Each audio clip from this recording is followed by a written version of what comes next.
This is Kelly Michalko, and I'm speaking with Father Leo Mann at the Don Ross Center, formerly St. Thomas College. And today is July 25th, 1985, and we're going to be talking about the history of St. Thomas College and some of the things that went on there in the past. But first, I'd like to get a bit about Father Mann and some of his own personal history. He first came to North Battleford as a teacher at St. Thomas College in 1968, but prior to that you were a student, right? I was a student here from 1957 to 1960, grades 10 to 12. Mm-hmm. And I suppose at that time the college was run by the Oblates exclusively. It was, the total staff were Oblates at that time, priests and brothers, mostly priests. We were about 135 students, grades 9 to 12 at that time, and the majority of those were in residence. I believe that my years here, there may have been about 25 students from the city. The rest were all from outside. And after you graduated, what did you do? Immediately after graduation, I decided that I wanted to join the Oblates of Mary Immaculate, and my intent was to become a priest. And so they accepted me immediately after high school. I went for a year as kind of boot camp, the beginning of our training, which was called novitiate, and I ended at St. Norbert, Manitoba, spent the 1 year there, and after that transferred back to Battleford. And there you did your degree. I spent 7 years at Battleford. The first 3 years I received a Bachelor of Arts degree with a major in philosophy, and then the last 4 years were spent on studies for the priesthood, theology studies. And it was in the last couple of years when I began to take summer classes. In history, the intent was that somewhere along the line I would be qualified in history, and I was to receive a Master of Arts degree in history, and I intend to do that at one point. But I think in the back of the mind of the Oblates at that time, I would be teaching, and they were already preparing me for teaching at St. Thomas College. I see. Maybe now we can go back to the beginnings of St. Thomas College and how the Oblates first got into the business of teaching in the Battlefords area. The group of Oblates that I belong to, St. Mary's Province, is just about 100 members, and that makes up of 100 out of 15, 1,600 Oblates in Canada at the present time. The group of St. Mary's Province were originally of German and Polish origin. And many of our first Oblates, German Oblates and Polish Oblates, were people who had come from Europe and were part of the immigration to Western Canada. And they had come as missionaries among the Germans and the Polish. And in time, many of them became parish priests for these people as they settled in Western Canada, particularly in Saskatchewan. In 1926, we formed an Oblate province, splitting off from the Oblates who were of French origin and were located as part of the Alberta-Saskatchewan province of Oblates and the Manitoba province of Oblates. And very shortly after that, the St. Mary's Oblates were asked to administer, to operate, and to teach at a boys' high school in Winnipeg, St. Paul's College. And they did that for a number of years, but in the early 1930s they recognized that their time at St. Paul's College was coming to a close, and they still had in mind that they would want to operate a boys' high school, and at the same time they recognized the need for a seminary, for a place where they could train candidates for the priesthood. And they began to look around for a location. They had, along the line, they heard that the Seventh-day Adventists at Battleford, south of Battleford, were interested in selling their property, and the Oblates investigated that and purchased the property that at one time had been Government House. And known as St. Charles Scholasticate today. And that would have been 30 or 31. Who would have been responsible for the dealings with that? The man responsible at the time was Father Tom Schnerk. Father Tom was the provincial, the main superior of the Oblate group at that time, and he was the one who undertook the negotiations. Apparently, the negotiations went reasonably well, but the Oblates had to skimp to find the amount of money that was needed in order to purchase the property. And it was less than 100,000 at that time. Interesting, Father Tom is still alive today. Father Tom is still alive. He is now in his 90s. He is in retirement in Saskatoon. Still has a very clear mind, and does remember the events of the time when he purchased the property at Battleford.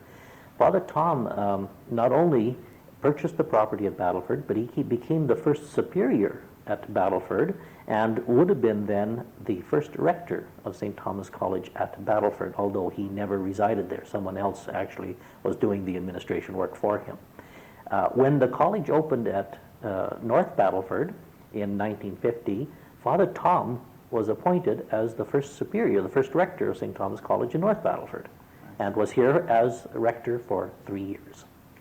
And while the college was at the Scholasticate, was it called St. Thomas College at that time in the 30s? Yes. The community of Oblates there actually attempted to operate as two distinct groups within the same building, and it didn't always work out that well because the space was somewhat cramped. But there was the group of high school students and those that were taking a first year of university, and they were known already at the beginning as St. Thomas College. Along with that was the seminary group known as St. Charles Scholasticate. So there's a dual purpose behind St. Thomas at that time as recruitment for new priests as well as a high school for boys then. Right, St. Thomas had both of those particular purposes, and I suspect in the back of the minds of those of the Oblates who had established St. Thomas, one of the primary considerations was recruiting of candidates for the Oblates for priesthood. And what about students at that time? Mostly boarders or a combination? In the 1930s, the population, the student population was boarding students, resident students. There were no students from outside until in the 1940s, and it was usually a handful of students from Battleford who would attend St. Thomas. But the day students did not start until into the 1940s. The first year of operation, in 1932, I believe the student population was 22 students. Quite small.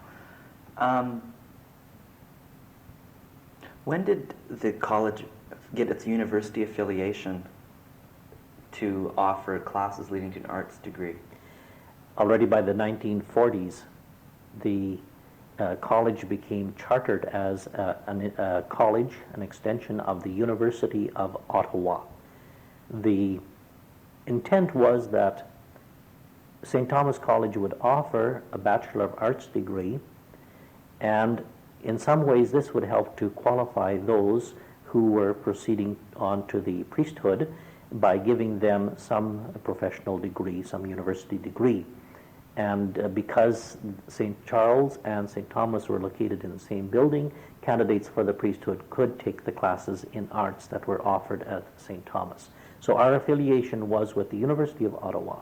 I suppose there was some ease in that affiliation, making that affiliation, simply because Ottawa University was an Oblate university. It had been established by the Oblates in the 1800s, late 1800s. And we arranged that, and we continued, in fact, to be able to offer a Bachelor of Arts degree under the title of St. Thomas College until 1972. Did many students take that option? Very few did. In the in the first years of the college, you may have anywhere from 1 to 6 individuals per year enrolling. And the prime candidates for that program were the seminarians. And that in time became its only intent. Although when St. Thomas opened in North Battleford, it was in the back of the minds of those who were opening St. Thomas that it would not only be a high school, but that it would also be college, and that it would offer a Bachelor of Arts degree. In other words, that they would have students here spanning some 7 years of education. The intent was there, I believe, in the first 2 years, 1950 and 51 school years, that there were individuals who were at St. Thomas College as first-year arts students. However, the degree that they obtained here wouldn't be recognized by the University of Saskatchewan. That was one of the problems, I suppose. It was not recognized by the University of Saskatchewan because the University of Saskatchewan had made as part of its recognition of other degrees that classes would be taken on campus in residence at the university itself. And the University of Saskatchewan did not want to recognize colleges. Ottawa University had a large number of colleges. I believe in Saskatchewan alone there were 4 or 5 that were colleges of Ottawa University. So St. Thomas College moved to North Battleford in 1950. Who would have been responsible again for that move, and why? The staff at St. Charles in Scholasticate in Battleford, who were also, of course, the staff of St. Thomas College at Battleford, recognized that space in the old government house was at a minimum, and enrollments were increasing. I believe in the late 1940s, the staff of the high school, or pardon me, the students of the high school were numbered some 70 students. As well, there were close to 50 Oblates staff and students for the priesthood who were living in the building. And the building simply could not function. It was not large enough. In the late 1940s, about 1946-47, it was the staff at Battleford that began to talk of the need for a facility for St. Thomas College. And gradually, as the discussion took place within or among the Oblates there, the idea became more and more clear that they would like to separate St. Thomas College and St. Charles Scholasticate, even going so far as to locating them on different properties. And the decision was made to move into North Battleford? The decision was made to investigate the possibilities of where we could go, what property we could obtain, and one of the considerations was, could we move into North Battleford, which was the larger center. One of the individuals who was very much a push behind the idea was Father Joseph Simon.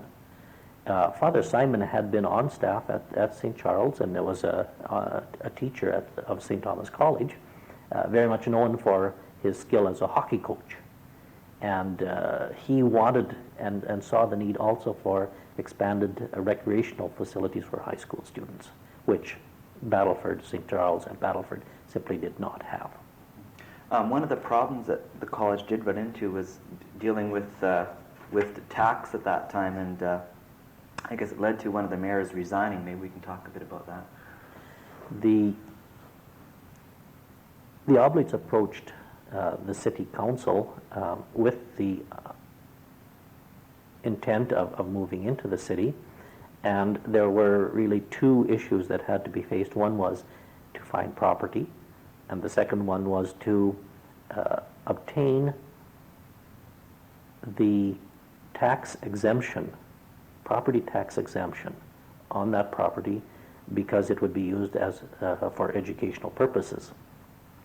The city provided land to the Oblates, a parcel of land between 25 and 26 acres overlooking the river valley, and that they offered for the nominal fee of $1. The issue of the tax exemption was just a little more of a hot issue. The intent was that if City Council was in agreement, the approach would be made to the government of Saskatchewan to pass a bill which would give the property tax exemption. And the bill would be introduced as a private member's bill. The issue was debated by the City Council, and at the first decision was against property tax exemption for the Oblates. And it was at that time that Mayor Conroy resigned over that particular issue. And he supported the college in their bid. Very much supported the college and the Oblates establishing a college in North Battleford. Yes. And ironically, after that, the city did switch over and finally get that bill passed through. Yes, their initial decision motion was rescinded, and they passed a motion to approve tax exemption on the property. And that then proceeded through the legislature as a private member's bill and was passed, so that the property did have tax exemption. All right. Maybe we can talk now about some of the changes that occurred over the years. I guess there was basically three major changes that we talked about previously. The first one began 32 to 50. Maybe you can describe a bit of that. I think in looking at these stages, or what could be described as stages in the development of St. Thomas College, mainly what you're looking at is the purpose of St. Thomas College. What was in the mind of the Oblates in or at St. Thomas College? 1932 to 1950, the main intent was to provide a high school education for Catholic boys, most of them selected from Oblate parishes and then brought to St. Thomas College with the intent that they would provide the recruitment for priests and brothers for the Oblates, and for dioceses as well, or other religious congregations, but mostly for the Oblates. In 1950, when St. Thomas College moved to North Battleford, as part of the approval of the bishop of the Prince Albert Diocese, the Catholic bishop, the Oblates agreed to undertake a wider scope in education, and that was that they would provide an education, a Catholic education for high school boys, which would focus on the idea of leadership, the providing of an education for Catholics that would allow them to become the leaders in society. That was one particular intent. And so from that, the idea of being able to attract a larger population. And I suppose the number of day students would increase as well. Gradually began to increase, yes. However, not in significant or large numbers until after 1965, simply because up to 1965, each student attending St. Thomas College had to pay tuition. There was no government support, financial support. It was considered a private school. It was a private school, yes. In those same years, 1950 to 1965, a secondary, but also a very significant and important idea and aim of the college was still recruitment of Oblates, priests and brothers. Sure. And also in those years, I guess the college gained a reputation through its sports activities and the fact that it was a private school in this area. It gained a certain knowledge, I suppose, among people that it existed, a certain standing in the community. It was private and therefore did not really take its place along with the other educational institutions and interact with them.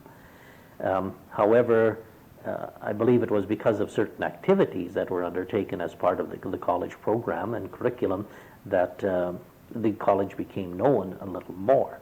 I believe that they would have been known particularly in the 1950s for two things. One was their hockey team, and secondly, their cadet corps, Army Cadet Corps. In 1965, the aim began to swing and switch somewhat because at that particular time, educational grants were becoming available for separate high schools. And the separate high school of North Battleford, the division, began to look at the obtaining of those grants so that they could continue to educate students within the separate school system past grade 8. And they began to look to what facilities were available in North Battleford. Two were available and would have some purpose, and that was the Convent of the Child Jesus and St. Thomas College. At that time, the separate school board was in no financial position to build its own facility, high school facility. And so arrangements were made with the Oblates of Mary Immaculate at St. Thomas and with the Sisters of the Child Jesus at the Convent to open their doors to Catholic students from the city, and in that way to become, as a school, a separate high school. The school board rented the property, though.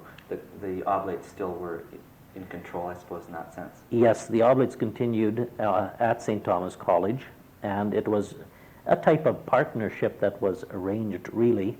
The Oblates were still responsible for the property, and the school board simply rented facilities for the school day, and also hired Oblates as part of teaching staff. I see. They were paid by the separate school board. They were paid by the separate school board, yes.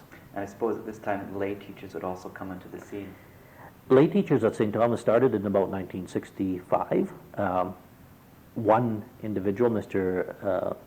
Gerald Flegel, was hired as a math and a science teacher at that time, and he remained the sole and the individual layperson on staff, a staff, I believe, of some 13 or 14 teachers at that time. The number of lay people on staff increased significantly after 1970, when, because of the crowded conditions at the elementary level and the fact that the school board could not expand its facilities at the elementary level, the high schools accepted to accommodate grade 8 students, and staffs then began to enlarge. Also, because of those extra numbers of students, the total school population began to expand in the 1970s, and we reached a peak of enrollment in 1974-75 with over 400 students. I believe it was 425 students. I suppose COCJ was, in some respects, affiliated with the college, or known as being Catholic schools. What kind of relationship did the college have with the convent, if any? The relationship with the convent began when the two high schools the facilities were rented by the separate school board for high school facilities for the students from the city. They were part of the same high school district or division of the Catholic school system. As such, they operated quite independently. They're two very separate high schools, and there was very little in terms of interaction between the two high schools through the 1960s and right up until about 1980. Most of the interaction was on a social, extracurricular basis, mostly with school dances, sponsored by the student rep councils of both high schools. Maybe you can talk to me a bit about sort of the curriculum. We sort of got into this earlier. The college has been sort of academic orientated and also orientated towards towards recruitment. I suppose this was deliberate intention that the students of the college would go on to higher aspirations, that type of thing. I think what was happening was that the Oblates were concerned about an education, a high school education, which would lead beyond, would allow individuals to move on to professions. And professions meant, of course, university, and therefore the St. Thomas College was to provide a type of education which would qualify people for university entrance. With that in mind, the high school, I believe, never wavered from the fact that it was to be very much of an academic curriculum that would be used in the college. And I believe through until about 1970, there was very little issue raised as to the fact that it was an academic high school. We never had technical classes. We never had the idea of the mechanical courses and that type of thing was never introduced. And we always stuck very much with the academic classes. As the number of students increased, particularly with the introduction of grade 8 at St. Thomas College, we found that there were more and more students who, simply because they were students of the Catholic high school system, were not able to handle all of the academic classes. And the only thing that was done, or the main thing that was done to be able to accommodate that type of students, was to offer a work-study program, which was offered to mainly grade 9s, but at one time was offered to grade 8 and 9. And this work-study project allowed students to work for local businessmen during the afternoons and get some grasp of the work world, I suppose. That was its major intent, yes. I suppose the success of the college, you say the highest enrollment was in the middle 70s, and it was very successful until recently, and now the college, I guess, I suppose, is closed for all intents and purposes. Maybe we can talk about some of the circumstances that led to the decision to close St. Thomas College. I suppose I'd have to speak on the circumstances as they were perceived by the Oblates. From 1976 onwards, there was a decrease in student enrollment at St. Thomas College. And that decrease in enrollment affected not only the student population of North Battleford, but it also affected the student population elsewhere, so that we were seeing less enrollment from the Battlefords, and we were also seeing less enrollment of those who were boarding students at St. Thomas College. And that decline continued through until 1980-81, at which time it began to level. And projected enrollments both within the city and from that understanding that the same is true elsewhere, were seen as holding their own thereafter, that they would not increase nor would they significantly decrease. However, by that time, in terms of students in residence, we were finding that from a high at one time of 135 students in residence, in the last 3 years, we only had 35 in residence. So the viability of the viability a resident school was just not there. That's right. So we were beginning to look at, first of all, the fact that there were fewer students who were applying to St. Thomas College as resident students, and the Oblates were at St. Thomas in order to continue to operate a residential school, not a private school, but a residential school. And those numbers simply were not there. We also felt that the changes of society in Canada were such that there was less need for residential schools, mainly that as a result of improvement in local education, particularly in high school education in Saskatchewan. and therefore we did not require any longer to provide high school education the same way. So I think the first reason, or the first set of circumstances that had to be looked at, were the issues of enrollment in the resident school. The second set of circumstances the Oblates had to look at was their own Oblate personnel.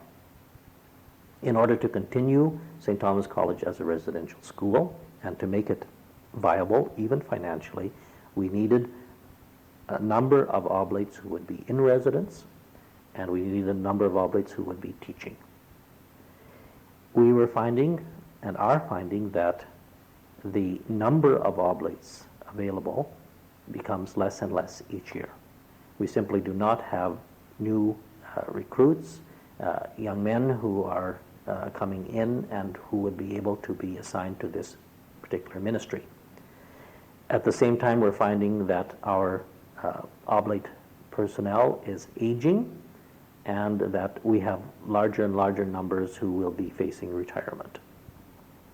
So the whole question of the age and the number of Oblates available was part of that. A second part of that same issue is the question of what ministry were we doing as Oblate priests and brothers, and should we, in looking at those ministries, still be concentrating a fair number of personnel in St. Thomas College? Did it make sense any longer? And we had to look at various ministries where we could and should be as Oblates and say, does St. Thomas College still have that high a priority? The third set of circumstances had to do with the relationship between the Oblates and the separate school board. And I believe there a number of issues that were involved. Any school board wants, of course, to have its own facilities, wants to be in charge of its programs, and the arrangement made with the Oblates did recognize that to some extent, and yet there wasn't total control, if you wish, by either group in the high school setting. Because the population of the high school was declining, the Catholic School Board had to look at the fact of whether it could afford to operate two independent, separate high schools, or whether financially it was not in their best interests and in the interests of their students to have only one high school. And their decision was to go with the one high school. Now, we, in negotiating and in discussing with the separate school board, recognized already by the early 1980s that the school board was beginning to take those moves that would lead it ultimately into one high school in which they would have total control, they would be in charge. So the three factors that we talked about earlier, they sort of coalesced, and the college decided to act, in other words, to sell the college and move on to other things. Maybe we can talk a bit about that situation, the college selling its land, that type of thing. The decision then was taken by the provincial administration of St. Thomas College, or of St. Mary's Province. That deciding body, a group of 7 Oblates. The discussion was ongoing for well on 2 years before the decision was actually made. But it was because of the coalescing of those circumstances, and particularly the immediate future and the viability in the immediate future of St. Thomas College, that simply said, make the decision and move on. And I suppose there was that option that the school board could buy St. Thomas College, the property and the buildings. When the decision was made that the Oblates would no longer operate St. Thomas College as a resident school and would no longer have personnel here, the decision was also made, let's divest ourselves of the property. And so the question came up of sale of property. In discussion with the separate school board, we knew they wanted their own school, and so that they would become a possible buyer. We decided, the Oblates decided to sell.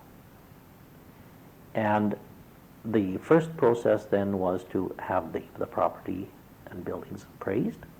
And while we had moved in that direction, the separate school board was already investigating and inquiring as to a possible purchase price of St. Thomas College. We had not predetermined any particular buyer. We were still looking at the various possibilities because this was something totally new for us, and we had to keep doors open. So in the first stages, it was open to any buyer, really. It was buyer's market. The discussion with the separate school board began in the summer of 1983, and simply was a series of inquiries as to purchase price, and there were a couple of meetings with the separate school board to discuss what price we had determined and where we stood on that particular issue. But no firm negotiations? There were no firm negotiations with the school board. When we put forward our purchase price to the separate school board,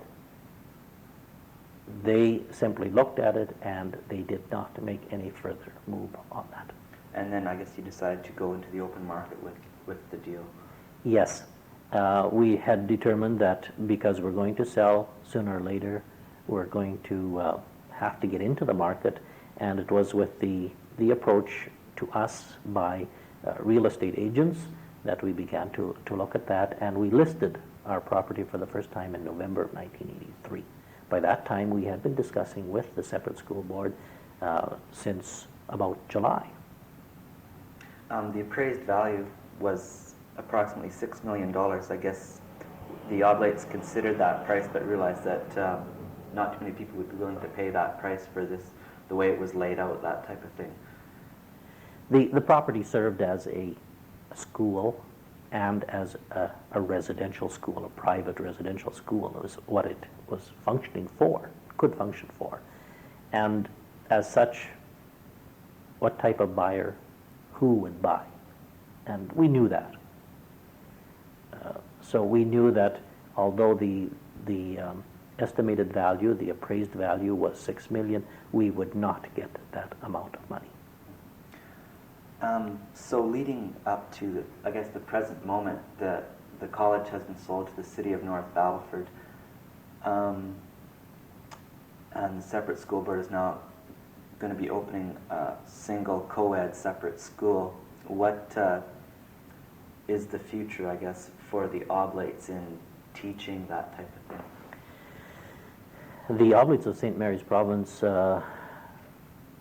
as of this time, have only one member who is still involved with education at the elementary and secondary level, and that's Father Pius Sieben, who continues to be the coordinator of religious education for the North Battleford separate school system. But other than that, those that were teaching at St. Thomas College no longer are teaching. Maybe you can, just for the record, I suppose, give me a few of the more prominent priests that did teach the college over the years and in the past few years, who they might be and what they're doing today, that type of thing. I believe if you look at the 1930 to the 1950 era, there would be one or the other name that would stand out as to the teachers at St. Thomas College. I believe names that students, alumni of St. Thomas College would recognize for that time would be men like Father Godfrey Kukartz, Father Joseph Simon, Father Joseph Switalo, men like that. The And I might add here that there were, over the years from 1932 to 1984, or pardon me, 85, there have been 90 some Oblates who have been associated with St. Thomas College. When St. Thomas College moved to North Battleford, I think the names that were significant there over a number of years, Father Philip Engelay was at St. Thomas College for many years. Father Ben Herman, Father Vernon Engelay, Father Egbert Stang, Father Jerome Hellman, Father Sylvester Lewins.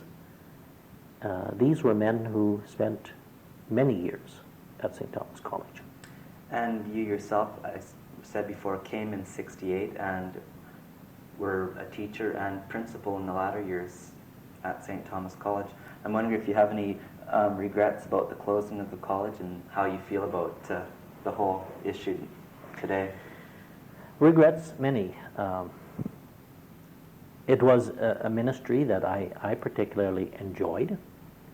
It was challenging.